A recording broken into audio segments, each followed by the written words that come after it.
इंसान अक्सर अपनी भागदौड़ भरी जिंदगी से थोड़ा वक्त चुराकर खुद अपने लिए कहीं जीने के लिए चल देता है। अक्सर लोग किसी हिल स्टेशन को ही अपनी पहली पसंद में लाते हैं, जहां वो अपने परिवार के साथ जाए और सुकून के कुछ पल बिताए। बस एक अकेले शशांक को लग रहा था कि वो अपने काम की जगह से निकला तो दूसरे काम की जगह पर आ गया, पर कभी कभी दूसरी जगह उसके लिए मुसीबत भी बन सकती है। शशांक पेशे से एक पावर प्लांट इंजीनियर था, जिसका तबादला शिमला के एनटीपीसी गेस्ट हाउस में कर दिया गया था और शशांक अब अपने पूरे परिवार के साथ उसी गेस्ट हाउस में शिफ्ट होने के लिए जा रहा था। गाड़ी घनी वादियों से होते हुए एक सुनसान रास्ते पर रुक जाती है। क्या हुआ शशांक? मुझे ऐसा लगता है नम्रता, जैसे मैं रास्ता भटक गया हूँ। शशांक अपने फोन का जीपीएस ऑन करता है, पर नेटवर्क ना होने की वजह से जीपीएस काम नहीं करता। शशांक गाड़ी से उतरकर आगे जा रहे रास्ते को गौर से देखने लगता है। दूर दूर तक उसे कोई नजर नहीं आता है, तो वो गाड़ी में वापस बैठकर गाड़ी को पीछे करने लगता है। जब शशांक गाड़ी पीछे कर रहा होता है तो साइड मिरर से उसे एक बूढ़ा आदमी आगे की ओर आता हुआ दिखाई देता है। शशांक गाड़ी का शीशा खोलकर उसे रोकने का इशारा करता है। वो आदमी उनकी गाड़ी के पास आकर रुकता है। क्या हुआ बाबूजी, मुझे रोकने की कोई खास वजह? नम्रता उस आदमी को बड़े गौर से देखती है और फिर वो अपने बेटे आद्विक को अपने पास खींच लेती है। देखिए, मुझे लगता है कि हम रास्ता भटक गए हैं। रास्ता भटक गए हैं? कहाँ जाना था आपको? NTPC guest house. NTPC guest house, ये नाम सुनते ही उस बूढ़े आदमी के कान खड़े हो जाते हैं। उसे ऐसा लगता है जैसे मानो किसी ने उसके कानों में बिजली का जोर से झटका दिया हो। क्या आपको मालूम है उस जगह का रास्ता बाबा? शशांक के सवाल पर वो वापस होश में आ जाता है और उससे जिज्ञासावश पूछ बैठता है, पर आपको वहां क्यों जाना है? वहां तो सदियों से कोई नहीं गया।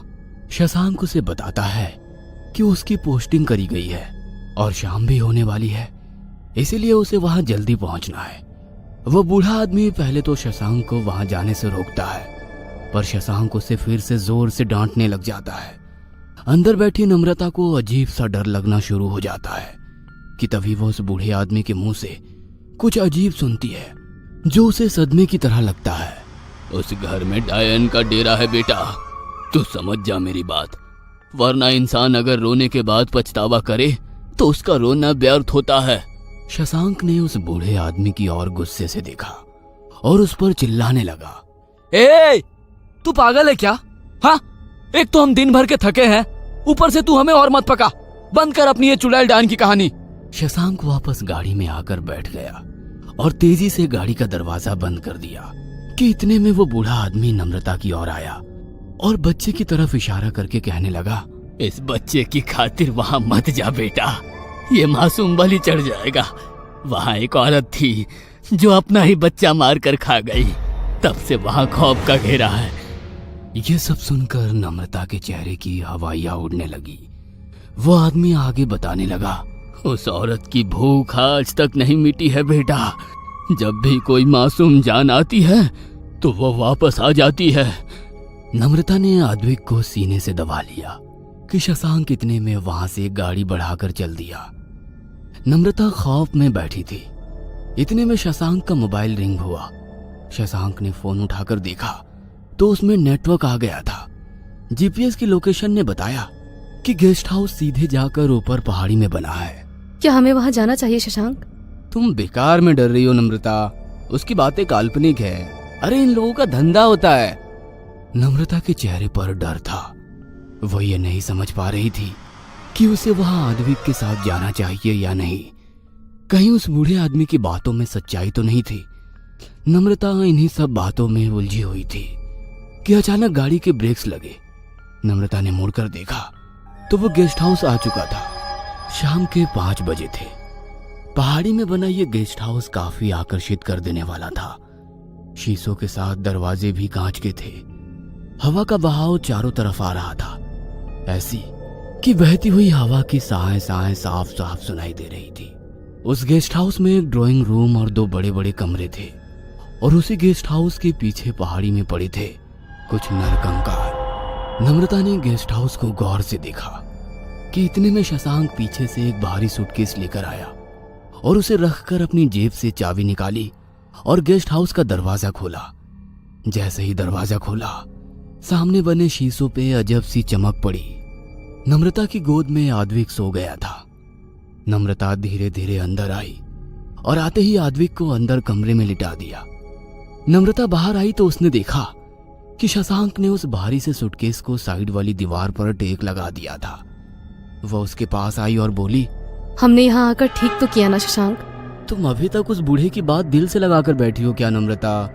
अरे कल से मेरी यहाँ ज्वाइनिंग है, एक नई पोस्ट है। तुम्हें जहाँ मेरे लिए खुश होना चाहिए तुम वहाँ उदास सा चेहरा लेकर मेरे सामने हो। ऐसी बात नहीं है शशांक, बस आद्विक की फिक्र है। उससे कुछ नहीं होगा, उसकी माँ जो उसके साथ है। इतना कहकर शशांक ने नम्रता को प्यार से गले लगा लिया और फिर दोनों ने मुड़कर सोते हुए आद्विक को देखा। उसे प्यारी नींद लेते देख दोनों मुस्कुराए और अंदर चल दिए। वह लोग भी काफी थके थे तो लेटते ही कब उन्हें नींद आ गई उन्हें पता ही नहीं चला। शाम के 8 बज रहे थे। शशांक, नम्रता और आद्विक शिमला के मशहूर रोड पर घूमने निकले। शाम होते ही शिमला का माल रोड ऐसा सजा होता है जैसे दुनिया भर की सारी रंगीनियत वहां समा गई हो। दुकानों पर लगी जगमगाती लाइट्स, पहाड़ों पर से बरसती रोशनी, चारों तरफ एक खुशनुमा सा माहौल। घूमते घूमते आद्विक की नजर एक टॉय शॉप पे जाती है और उसे देखते ही वो खुशी से झूम उठता है और पापा पापा चिल्लाने लगता है। पापा पापा पापा, वो वहां चलो ना खिलौने की दुकान पर। शशांक थकान में हाँ कर देता है और वो लोग वहां से चल पड़ते हैं। दुकान में तरह तरह के खिलौने देखकर आद्विक बहुत खुश हो जाता है और वो चारों तरफ घूमकर देखने लग जाता है कि तभी उसकी नजर एक बड़े से एरोप्लेन पर जा टिकती है और वो उसे देखता ही रह जाता है। वो एरोप्लेन ऊपर एक डोरी से टंगा हुआ घूम रहा है। आद्विक ने एरोप्लेन की तरफ ऊपर अपनी उंगली उठाई और इशारा किया, पापा पापा मुझे यही वाला चाहिए। ठीक है बेटा, ठीक है, ले लो। आद्विक एरोप्लेन पाकर खुशी से झूम उठता है। ऐसा लग रहा था कि कोई उन्हें जाते हुए देख रहा है। एक घने पेड़ के पीछे से 2 आंखें उन्हें जाते हुए देख रही है। वह वही बूढ़ा आदमी था जिसके चेहरे पर एक अजीब सी परेशानी ने घेरा बना रखा था। उसकी आंखों में डर था। अरे बच्चे को छोड़, अरे वो तेरा हमारा बच्चा है, छोड़ दे उसे। उस आदमी की आवाज में दर्द था। तू चला जा यहाँ से, मुझे अभी भूख लगी है और मैं ये बच्चा खाऊंगी। उसने जोर से अपने 11 साल के बच्चे के सर को अपने दोनों हाथों के बीच दबा लिया। अरे तू पागल हो गई है क्या? कोई भला अपने बच्चे के साथ ऐसा करता है क्या? हा? अरे थोड़ा तो रहम खा, क्या हो गया है तुझे? तू माँ है इसकी। माँ, माँ मुझे छोड़ दो माँ, डर लग रहा है। उस औरत ने नीचे देखा। सुर्ख सफेद आंखें, होठ से नुकीले दांत बाहर आने लगे। डरता क्यों है? थोड़ी देर की तो बात है, जब मेरी भूख शांत हो जाएगी तो मैं तेरी माँ को छोड़कर चली जाऊंगी, पर तब मैं तुझे नहीं छोड़ने वाली।